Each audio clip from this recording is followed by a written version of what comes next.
Hey guys, you want to see my Jimmy Corrigan impersonation? Okay. Let's do it. Haha. That's really good. That's a good one.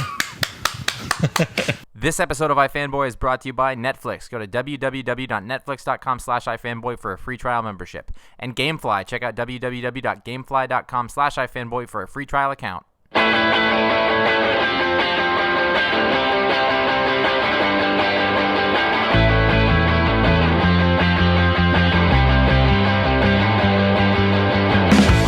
Welcome to iFanboy, the video show from the website iFanboy.com. My name is Conor Kilpatrick, and I'm here with... When he points at me, I say, Josh Flanagan. And I'm Ron Richards. And this week we're taking a look at some of the preeminent stars of the indie comics world. These are the all-stars. Yeah, These are the big names of the past good 20 years. Yeah. 15, 20 not years. all of them. Just No. Not all of them, just Three. three. Yeah. No love for Robert Crumb? Yes, we Robert love Crumb's a Crumb. big deal. But we're going to look at three creators that we found particularly interesting that we wanted to really, kind of highlight. Yes. And Josh, with the Jimmy Corrigan stuff. I think the big dog Yeah. of sort of indie comics after you sort of get away, like Crumb is sort of like the godfather. Right, and their eras really, because Crumb was really big. Our Crumb was really big in the '60s and '70s, Yeah. and not that he's gotten any lesser, but And those were underground comics, and then they become comics with an X. Yeah, and then they become indie comics at some point, and then sort of the generation that followed them is where these guys that we're all talking about today came out of. Modern generation. And I think in the time that I've been reading comics, there has been no indie book really more lauded and heralded among comics people and the art world and the intelligentsia, Yep. the elitists, coastal elites. than Jimmy Corrigan, the smartest kid on earth, by Chris Ware. Now, Chris Ware is a name that among cartoonists strikes fear. fear, envy, Yep. perhaps a little bit of attitude from some people Yep. about what it is. And Jimmy Corrigan is sort of it's got to be his biggest work. Yeah, well, definitely. It's and it's a collection of his. It's basically a collection of stories he did in the Acme Novelty Library, which he releases in serialized form. And before that, it was a newspaper strip as well. He's been working. He worked on Chris Ware from like the early '90s up until when it was released. Corrigan. Jimmy Corrigan, yeah. Yeah. He was working on Jimmy Corrigan, I think, like in the Chicago Weekly or something like that as a weekly strip, and then it led into his quarterly with Acme Yeah. Novelty Library. And about 10 years ago, this came out, so it's not new. I can't believe it's been 10 years. But it's still selling like hotcakes. and it's still on. You still see it on lists. Yeah. Oh, yeah. When it came out, it was on every list. Every It was list. On every. Every list. So that's why I got it, because I felt I should. Yeah. It wasn't that I really wanted to read it, but I thought I should read it, and that is why I own it. And it is not an easy work. In the least, It's dense. It really depends on what you're going for when you start to read this book. What it is that you're interested in. What is in here on the surface is a story about this guy, Jimmy Corrigan, who's 36 or 37, and he's this lonely, sad sack guy who works in an office and he mumbles and he doesn't say anything. And I mean, if there was ever a book that typified awkward silence, here it is. And Jimmy Corrigan sort of yeah, and he doesn't say what he's thinking. He does the Kevin Arnold thing. I hate that. It drives me nuts. And he gets a letter at the very beginning of the book from his father, who he doesn't really know and didn't grow up with, to say, hey, we should get together. And so he flies out to see him, and you also find out he has this mother who's really overbearing and is always yelling. He gets on the phone. He's like, I'm okay. I'm sorry. He also has an active imagination. So there's a couple of parallel storylines going on. So there's the present, which is him visiting his father. Then there's the past, which is a story of his grandfather and his great-grandfather, where his grandfather's a lot like him, and his father's overbearing. And this is, I think, the late 19th century. And there's a couple of other sort of fantasy type things that sort of go, and it weaves very loosely in between those. At times you're not really sure what it is that you're reading, and it's very real in those senses. Like, he's created these characters who are completely believable, and it's a situation that you understand. But at times, for me, it's bleak. It's sad. Yeah. I mean, it's like by calling it the smartest kid on earth, it's completely sarcastic in the title because it's the saddest, most pathetic person on earth is who Jimmy Corrigan actually is. I think. I find it fascinating to hear you talking about it because, like, I thoroughly enjoyed it and it's one of my favorite books, but I've always looked at it less about the story and more about Ware's art and the formatting and like his approach to storytelling and stuff like that. That's like what I took for it. So it's fascinating to hear because like you're tuned into the story. I'm a story guy. Not that I dislike the story, but I always saw the story as a means to the end for this package and these the crazy layouts and the detail. And, and it's one of those things like I can't second guess the intentions of the artist. Yeah. Did he really have this story to tell, and this is just the way that he does it? Right. But what you're talking about is, and this is really the other half of it, which probably has more to do with the critical acclaim, I guess, than the story itself, which is the method. Is the method, and every single page, every single panel, and there are dense little tiny panels. It is all a marvel of design. Yep. It's a marvel of analog design. Yeah. I mean, like, this isn't done digitally. I've seen Chris Ware pages, live and up close, and they are just they're like a mastery of T-square is what they are. I mean, the panel design, typography, the lettering. It's all by hand. It's all by Everything hand. by hand. Yeah, everything, and it's amazing to see. And you can see, at least in the past 10 years, of other indie artists, the really like the small panel, detailed work, clean line kind of work, the influence he's had on people. Clean is really the word, and even the printing of it, the actual book itself, That's like beautiful. the pages themselves, the way that the color's all flat, but it's this really it's like latex paint. Like it is just bold and it's right almost there. tactile, even though it's not. Like it's the seemingly tactile. And you'll see things that he does through the whole thing. Like I said, he does awkwardness extremely well. He owns the pregnant pause. Yes, that's the word actually. Yeah, 2 words. Yeah. The moments in between talking when somebody says something and then you just and then moves, and handling that pace in comics isn't easy. No, and he owns it. He's the master of that. That's clear. Then it comes down to his design and rendering of architecture. That's actually something you notice. That sounds so boring. His rendering No, design, but it's really. when you really start to look at it, because it looks very, very, very simple at first, and then you start to realize all of this perspective that's going on, and the way that the buildings are drawn, and then even to. There's little in between panels. They'll be like and so, but and those are all designed. The typography are all designed in a very specific way. And once you start to notice that stuff, is really where the appreciation for the art came out from me. Yeah. It should be said that like when I read this the first time, I had a really hard time getting through it for a while. But by the end, it's actually a very heartfelt story because while it is bleak and while it is awkward and silent and sad, it is real. It's touching in a way. And if you have father issues, this is a book that's probably going to speak to you in some sort of way. I mean, it's just even like here's an example. Like this is the dust jacket. I mean, the first time I was like, didn't even know how to fold it to put it back. It's very involved, and it's funny because you can see almost how a few episodes back we did one of our anthology episodes. And I talked about Dash Shaw's work on Body World. You could see the influence that Dash Shaw has had, that Chris Ware has given to somebody like Dash Shaw. And you might notice that this looks like Stewie from The Family Guy. Yeah. Chris Ware has also noticed that, but Seth MacFarlane says that's not the case. Whoops.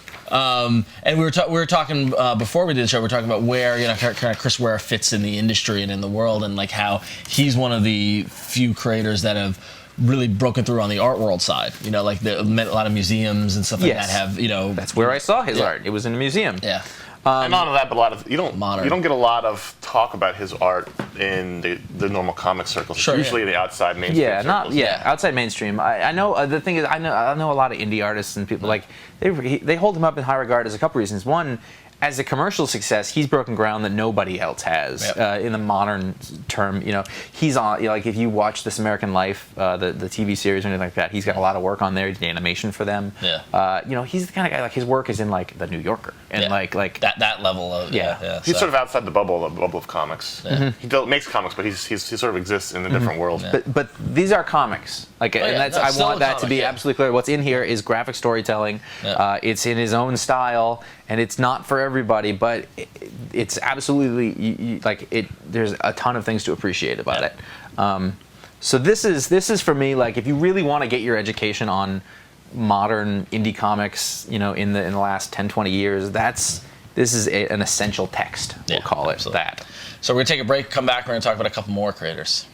This episode is sponsored by Netflix. With more than 15 million members, Netflix is the world's largest subscription service, instantly streaming TV and movies over the internet and sending DVDs and Blu-rays by mail. For just $8.99 a month, members can watch as much TV or movies as they can stream to their TVs and computers, and can get unlimited DVDs delivered quickly to their homes, usually within 1 business days. You can select from a growing library of titles to watch instantly or sent to your home, and you can watch them on an Xbox 360, Sony PS3, Nintendo Wii, iPad, iPhone, all sorts of stuff.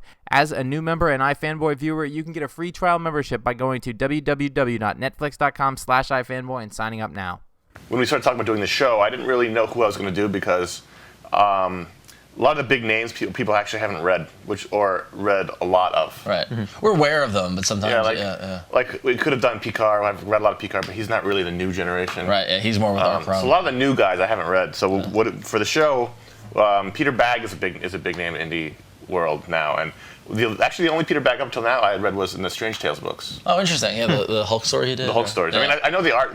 His art style is so distinctive that you even not having read it, you know it right away. It's what you like. It's literally exactly what I think of. Yes. Yeah. When I think of indie underground comics, from the 80s, 90s. Yeah. So Peter Bagge is most probably famous for Hate. Hate was his long-running series. Yeah. This is an annual, and this is one of the collections. There's been actually a lot of collections of Hate. This is the last final collection of Hate. Yeah. And what Hate is a satirical look at the alternative culture. I mean, you when you first start reading, that's meta. Well, it's funny because a lot of these books are actually about alternative culture, about celebrating it being. This is sort of a satirical look at it. And the people, I mean, the characters are not sympathetic. Yeah. I mean, they're portrayed warts and all, and not in a good way. I mean, it's a funny way. It's a funny book. Literally warts. Yeah, it's a really funny book, but it's making fun of that idea. And it's about a character named Buddy who. This is actually the end, so I read at the end of the story. But the end of his journey is he's back home in New Jersey, and he's a slacker. He's got slacker friends. He's got drug dealing friends. He's got basically no one is good in this story. So it's the same as that Zach Braff movie. No, it's Garden State. No, a little harsher. No one is as attractive as Zach Braff or Natalie Portman in this book. Okay. Yeah. It's about people who are. Peter Sarsgaard is not in this. He's not in this. I know. But to me, the story was funny and it was good. But to me, it's all about his art, which is so unlike anything else that anybody else draws.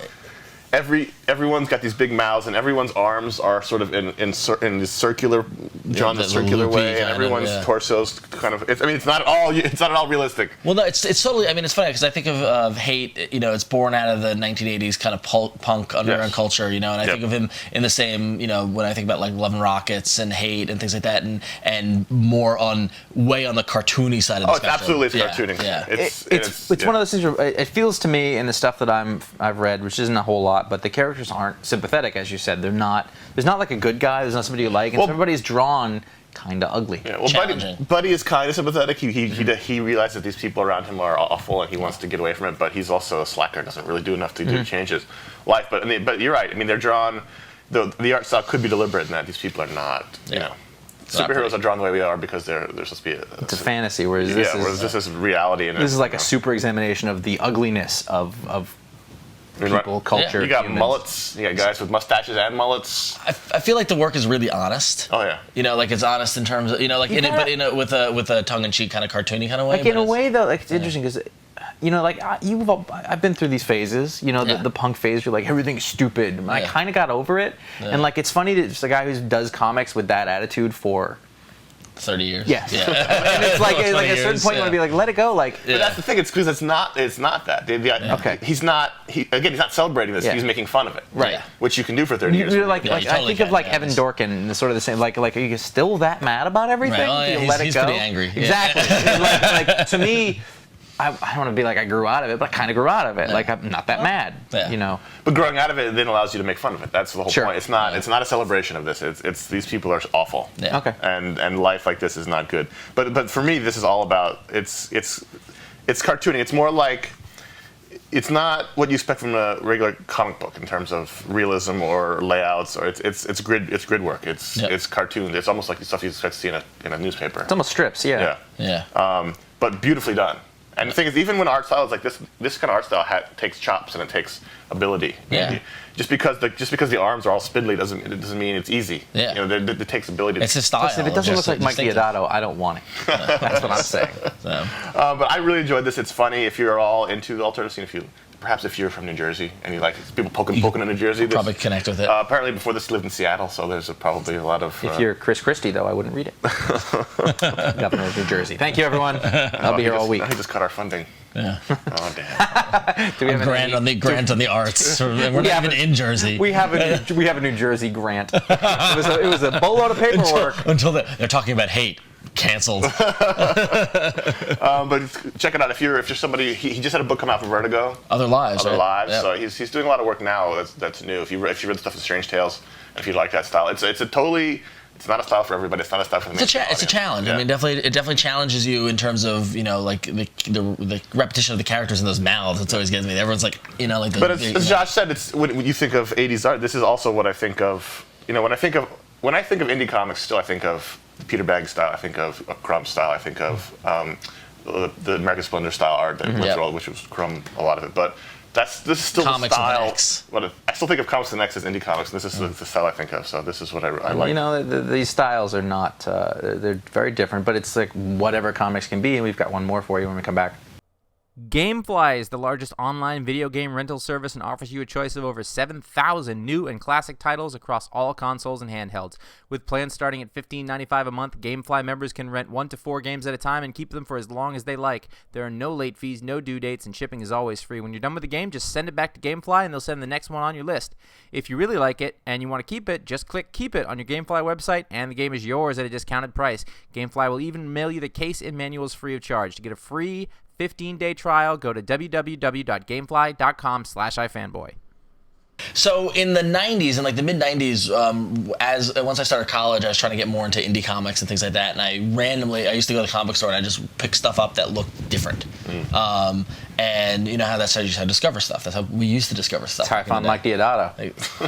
Mike Deodato. I don't know. It's just the polar opposite. And so one of the books I picked up was a book called 8 Ball, which is by Daniel Clowes. And I thought you were going to say Superman. No, it wasn't Superman. Because it's different. True. And Daniel Clowes, and I don't know if I'm pronouncing his name right. I think I am. Clowes. Yeah. Clowes. Published 8 Ball through the 90s and into villain in Die Hard. Into the 2000s, and it really was like an anthology of his own work. He would have like 3 or 4 stories in each one, and a lot of those stories would then get collected into collections, most notably Ghost World, which was developed into a movie, and we've talked about that before on the show. Launching the career of Scarlett Johansson and Thor. Anyway. Yeah. But most recently, he just came out with a book called Wilson, which is ironically his first graphic novel. And it has nothing to do with volleyball. Nothing to do with the volleyball Okay. or Castaway. That's a dated joke. I'm out of here. I know, that's what made it good. Yeah, I know. See how indie that was? But so the book is called Wilson, and what I thought was really odd is that it's his first original graphic novel, which because he's somebody I think of when you think of graphic novels and stuff like that. But reality is that Ghost World was collected in chapters in 8 Ball. And so what's really interesting about Daniel Clowes is that he has. Whereas Peter Bagge has a definite style, and even Chris Ware has a definite style, Daniel Clowes plays a lot with his artistic style. If you look, and within Wilson, it's interesting that the story is made up of each page, almost like Sunday comics. Each page is 3 strips, and they have the opening stuff, and he changes the art style from strip to strip. And at some points, it's his kind of realistic, kind of the way he drew Ghost World, where you can really see people. And other times, it's simple, just circles for heads and dots, like true cartoony. I find it really interesting when you see guys like this who, like, if you think of Peter Bagge's art, it looks a certain way, and then all of a sudden they throw something at you where they switch it up, and you're like, oh, like Jeffrey Brown. You know, like you see a Jeffrey Brown book, your first thought might be, this guy can't draw. But then you see, oh, he can. He does a different thing. He's doing it for a reason. Yes. Now, I've read Wilson. I loved it. I don't know why he switched the styles. Like, I'm sure there's probably a motivation. There wasn't a storytelling reason as far as I can tell. It visually mixed it up. So Wilson is a story of a guy named Wilson who is a kind of a hapless loser, and is just very. Daniel Clowes has this. There's a theme. Daniel Clowes has this innate ability to be really brutal and honest and sardonic about the world around them. And this character just basically says whatever's on his mind. You know, and like, you know, all those things you think about but you never actually say. I used to do that. No one liked me. Yeah, exactly. And no one likes this guy either. Oh. And what this story is it's a story about growing old, about loneliness, about family, but in a fucked up way. Like, basically, the character is, you know, is older, in his 30s or 40s. He reconnects with a former girlfriend to find out that she'd actually given birth to their daughter. And they go and find the daughter, who's now a teenager and a goth teenager and all whatever. And he tries to force them to be a family. But the whole time he's saying whatever he thinks, and so he sees his daughter who's now 18. He's like, hey, I'm your father. You're kind of fat. You know, like, and it's just like, and like all in the same sentence, and everyone's just like, and I found myself turning the page, and I'm like, I can't believe you just said that. I can't believe you just said that. And it was like, and it's very kind of, yeah, exactly. It's, you know, and the thing is that Wilson he's trying to find a family, he's trying to find a connection, he's trying to find something to hold on to, but his innate honesty and just jackassedness, he doesn't know how to function. And we all, as people who've been around comics fans, know these people. Right. Like, they're just trying to be regular dudes. Right. But the thing is, what I found interesting is that for me at least, it was almost like it was almost an example of that, what would happen if you said everything you thought of, or what it would happen if the radical honesty movement. Yeah, exactly. But with a negative kind of tinge, and it made me laugh. There was a couple times where I cringed. Well, of course, negative. You know. There's a reason why you don't say whatever you think. But yeah, exactly. Yeah. You know, and like for example, so he was, you know, his ex. Somehow he got in his head that in the time that they were apart, she became a drug addict and a prostitute, which is not true. She was a waitress. And so when they find their daughter, he's like, oh, that's your mother. She's a former drug addict prostitute. And she's like, I'm not. And he just wasn't hearing it, you know, like, and it was like, and it just got really, really dark, and really kind of like, when I finished reading it, I was like, Dan Clowes is screwed up. You know, like, I feel bad. But the thing is, you see that grain in his previous work. If you remember Ghost World was, yeah, very much the same, but from the teen perspective. Yes. You know, yeah. They were antisocial, and even one of the characters was sort of like that said what she thought all the time. Yeah, and so I mean, it's interesting to see him portraying a character in his later stage in life, much like probably he is. That's the one thing about these kind of indie comics creators, is that quite often they draw from their own. It's not autobiographical, but they draw from their own experiences, and they draw from the world around them, much in a way that superhero comics don't, because they're superheroes. Yeah, but you know, Batman. Right. Sorry. But Bob Kane did that. Let me tell you about a story about Mike Deodato. So he joined this supervillain team, right? I know. Anyway, so Wilson, it just recently came out from John and Carly. It's a big kind of hardcover. It's a fun book to read. And it's just, like I said, you know, picking up on the graphic novel trend. Fun book to read? Or? Yeah, it was fun. I had fun reading it. I did have fun. Right. It reminded me of a couple of people that we know. Like, I was like, oh, this is just like that guy. He's right here. I don't do it anymore. I do it about myself. But you know, if you want to take, you know, if you want to try something a little different, a little alternative, any of these three creators will, you know, you'll definitely get your money's worth with checking out any of their works. So if you have any questions, or if there's any creators that you want to recommend, shoot us an email at contact@ifanboy.com. Or you can call our voicemail line, which is 888-FANBOYS-326-2697. Leave your name, where you're from, keep it kind of shortish, and tell us what you think. Get thee to ifanboy.com. It's our website. There's all sorts of cool stuff there. You said that already. No, I didn't. I said the email. I was being really self. You were thinking about Mike Deodato. I was thinking about. I was going to say something really mean about you guys. Hey, so ifanboy.com, readstreet.com/ifanboy. Follow us at twitter.com/ifanboy as well. Yeah, you guys should read Wilson. It's good.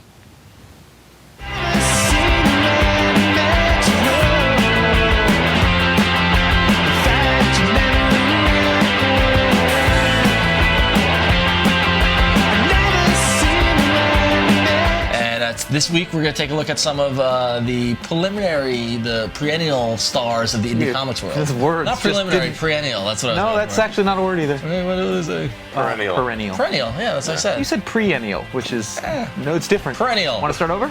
Yeah, sure. 3, 2. That was a preeminent. Preeminent works also. You were getting there. 3, 2. Hey, welcome to iFanboy. Good outtake though. 3, 2.